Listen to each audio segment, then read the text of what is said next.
Olá, meus amados irmãos, mais uma vez estamos aqui com a graça do Senhor para levar até você a leitura bíblica diária. Quero hoje ministrar sobre a tua vida a graça do nosso Senhor Jesus Cristo, orando por você, orando pela tua casa, orando pela tua família. Meu Pai, queremos te agradecer, Senhor, porque Tu és bom, queremos te agradecer porque Tu és agradável, Senhor. Eu te peço, Senhor, no dia de hoje, abençoe as nossas vidas, abençoe o nosso lar, abençoe a nossa casa. Derrama, Senhor, sobre nós, Senhor, o Teu poder, Jesus Cristo, o poder de ação, Senhor. Ação restaurador, Senhor, sobre as nossas vidas, meu Pai. Que haja paz nos lares, que haja a Tua graça, que haja o Teu amor. É o que nós te pedimos, no nome santo e bendito de Jesus Cristo, meu Pai. E Deus, perdoa os nossos pecados, perdoa as nossas falhas, Senhor, e colocamos diante de Ti, Senhor, porque sabemos que Tu és Deus que perdoa pecados e falhas. Muito obrigado, em nome de Jesus Cristo. Amém e amém. Meus amados irmãos, voltamos mais uma vez com a nossa leitura bíblica diária, hoje trabalhando o livro de 2 Reis, capítulo 3, onde nós vamos ver o reinado de Joacás sobre Israel. Nós vamos ver que este rei permaneceu sobre esta liderança 16 anos. E este rei voltou novamente a fazer com que os cultos fossem de adoração a bezerros, ou seja, uma adoração a um Deus que não existe.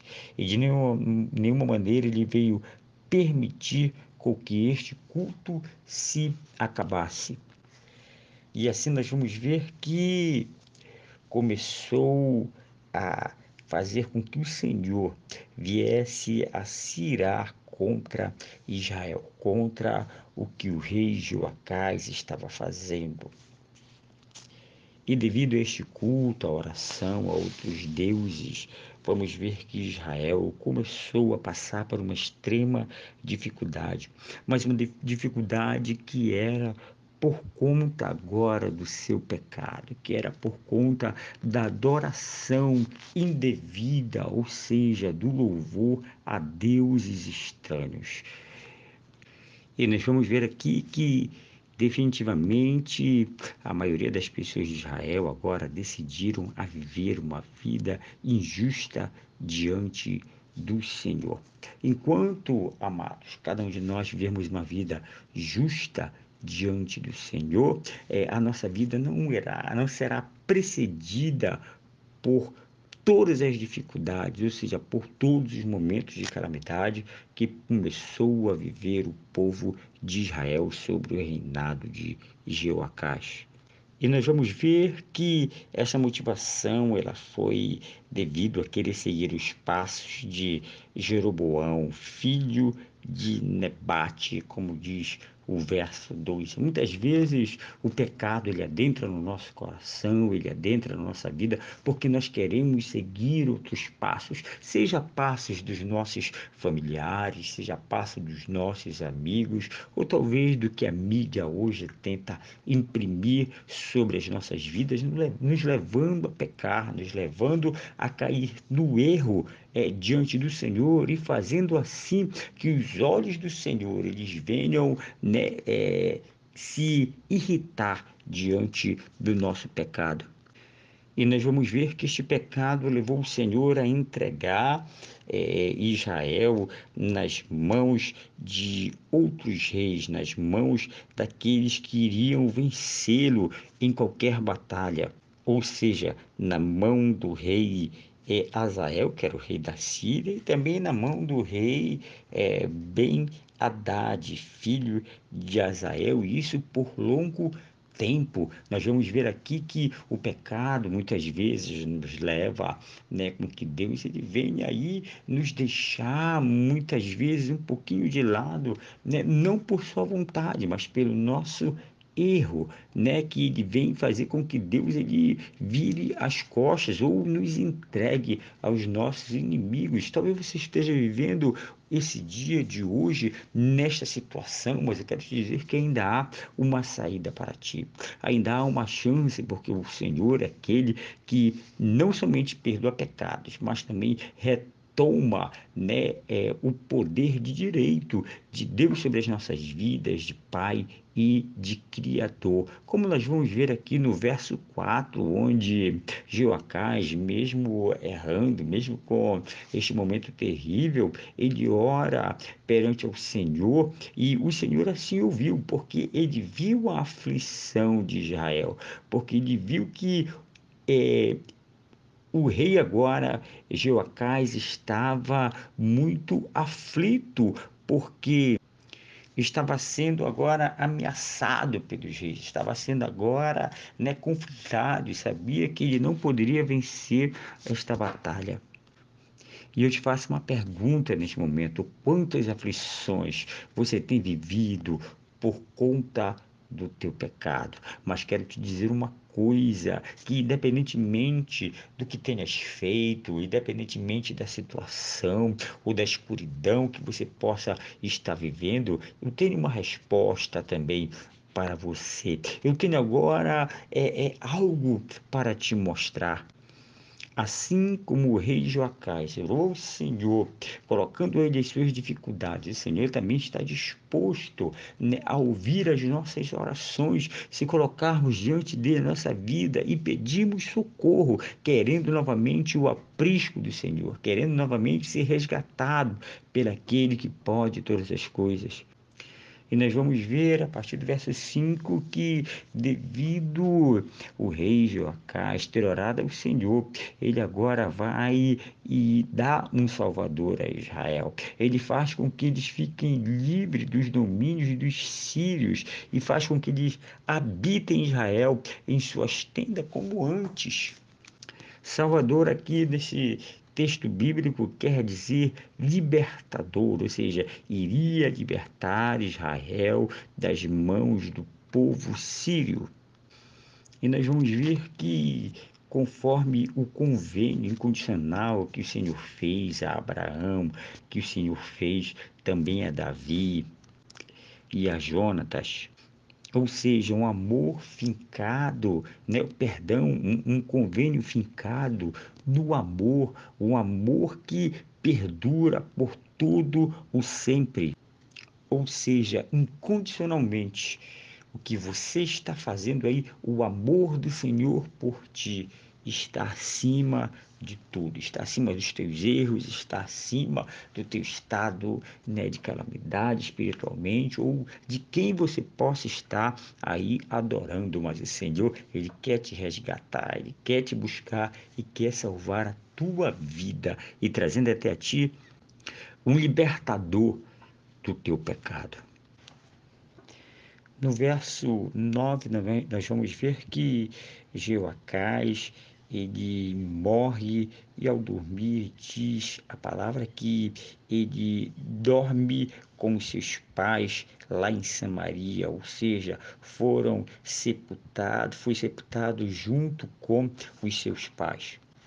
E quando a Bíblia quer dizer que ele descansou com os seus pais no mesmo sepulcro, era um ato de ser totalmente honrado em sua morte.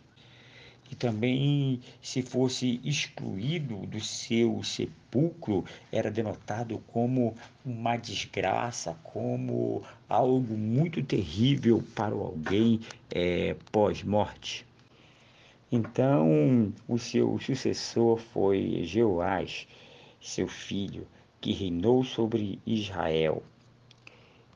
E também o seu reinado perdurou por 16 anos, e ele também tinha o nome do mesmo rei de Judá, que também foram monarcas contemporâneos por um espaço de uns 3 anos, mais ou menos. E nós vamos ver que, de uma certa forma, ele segue os mesmos passos do pai, como diz o verso 11, porque ele segue os mesmos pecados de Jorão, ou seja, o filho de Nebate, o mesmo que fez pecar Israel.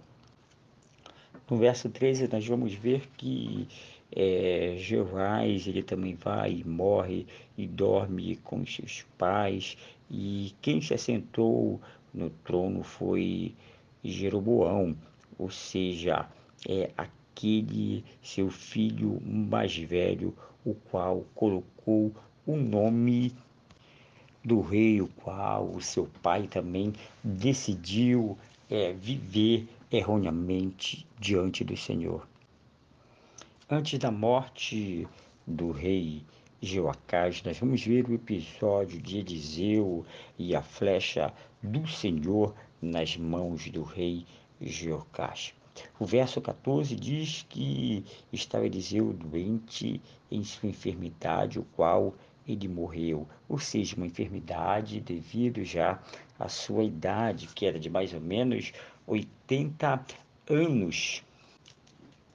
E nós vamos ver que Jeoás ele vai até Eliseu porque estava com uma forte opressão devido já ver que a guerra estava por vir, e quando ele chega chorando diante de Eliseu, ele diz: meu pai, o carro de Israel e os seus cavaleiros.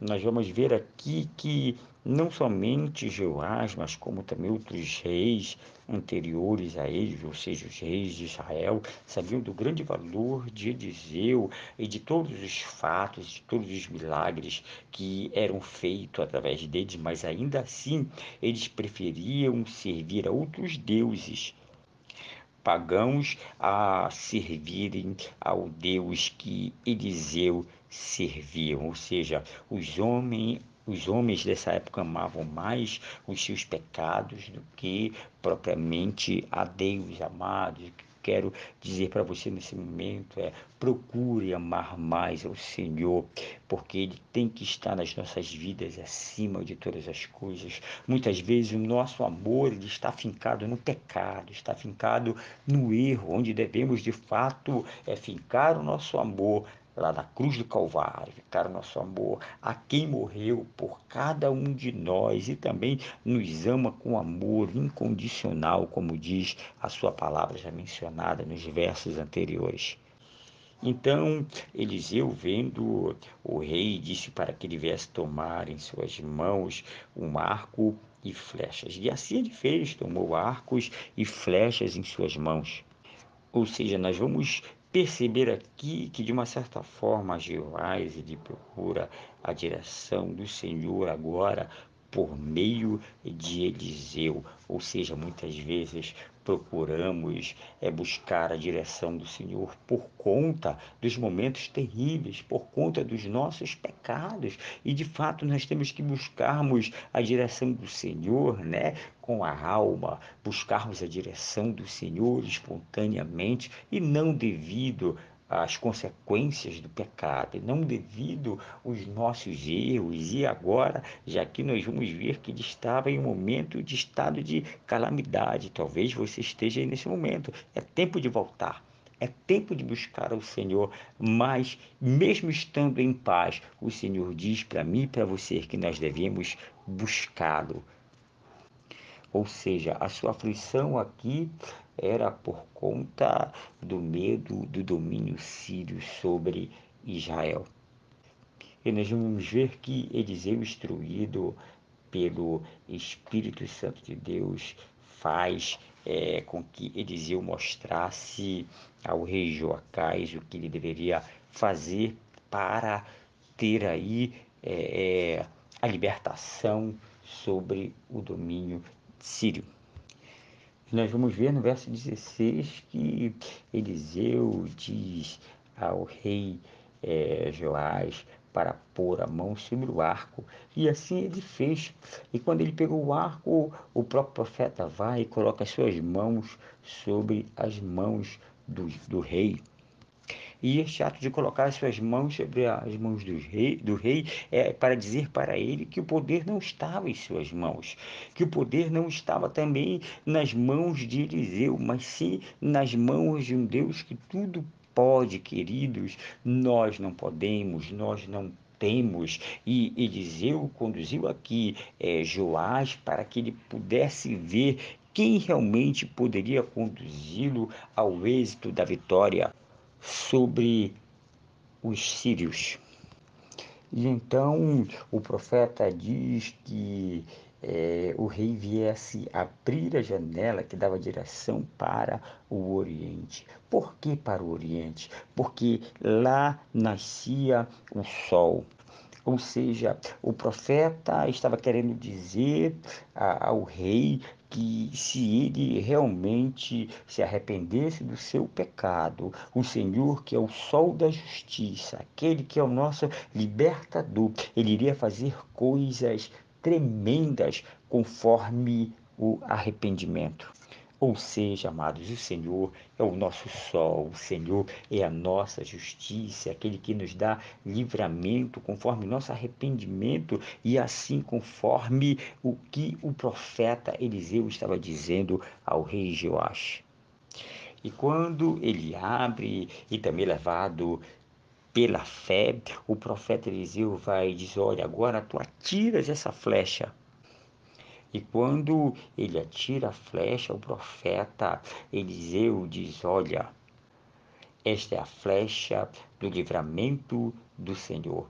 Esta é a flecha do livramento contra a Síria.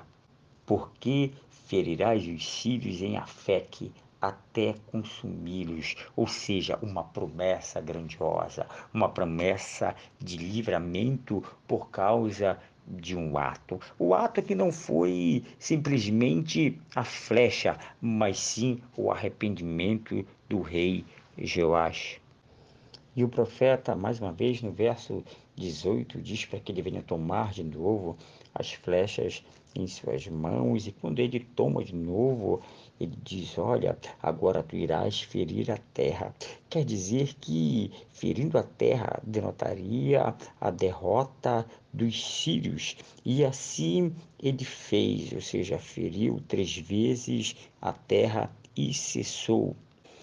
E o verso 19 diz que a ordem do profeta Eliseu é que ele viesse ferir a terra 5 ou 6 vezes, só que o rei decide agora ferir somente a 3 vezes. E o rei ali toma essa decisão precipitadamente e o profeta Eliseu vai e se zanga com ele. Ou seja, aqui tinha a promessa de vitória total sobre o povo sírio, sobre aqueles que estavam afligindo, que estavam amedrontando, ou seja, tinha dado aqui o rei Jeoás, né, a vitória total. Mas talvez pela sua falta de fé ou pela sua negligência, eles não conquistaram totalmente a vitória, ou seja, não consumiram todo o povo sírio, porque ele decidiu lançar somente 3 vezes as flechas. Talvez aos olhos do rei Joás, o lançamento das 3 flechas já fosse necessário, né, para obter esta grande vitória. Entenda uma coisa, amado, muitas vezes o Senhor quer dar muito mais do que nós pedimos ou do que nós almejamos, e muitas vezes pelo nosso medo, talvez pela nossa negligência ou falta de fé, deixamos de adquirir aquilo que o Senhor tem para as nossas vidas, né? E muitas vezes ganhamos a metade, em vez de ganharmos a totalidade dos benefícios que já nos foi conquistado lá na cruz do Calvário.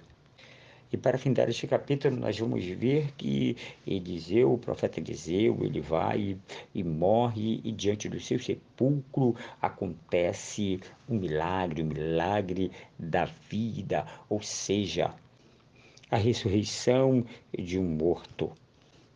Ou seja, no ano em que o profeta Eliseu morre, há uma guerra entre os moabitas e eles vieram a esta terra onde sepultaram Eliseu. E aconteceu que enquanto eles estavam ali sepultando este homem, eles viram que vinham uma certa tropa para almejá-lo. E o que foi que eles fizeram? Pegaram o corpo deste homem e jogaram no sepulcro de Eliseu. E quando ele encostou no corpo do profeta Eliseu, ele voltou a viver, ele voltou a tornar, ou seja, nós vamos ver aqui que mesmo após a morte, o Senhor ele continuou fazendo milagres através do profeta Eliseu. Ou seja, com este último milagre, mesmo após a sua morte, fez com que a palavra do Senhor, que diz que os milagres que o profeta Eliseu faria, seria em dobro em relação ao profeta Elias, ou seja, a palavra do Senhor, ela não deixa de se cumprir, mesmo pós-morte do homem. Querido, ficamos por aqui com este livro de 2 Reis, capítulo 13. Que o Senhor te abençoe, que o Senhor te dê graça, que o Senhor possa conduzir a tua vida conforme o teu relacionamento com Ele. Amém? Que o Senhor assim nos abençoe no nome de Jesus Cristo. Nós voltaremos amanhã trazendo até você, eu, pastor Márcio, e você aí ligadinho com a nossa leitura bíblica diária, o capítulo 14, falando agora do reinado de Amazias sobre Judá.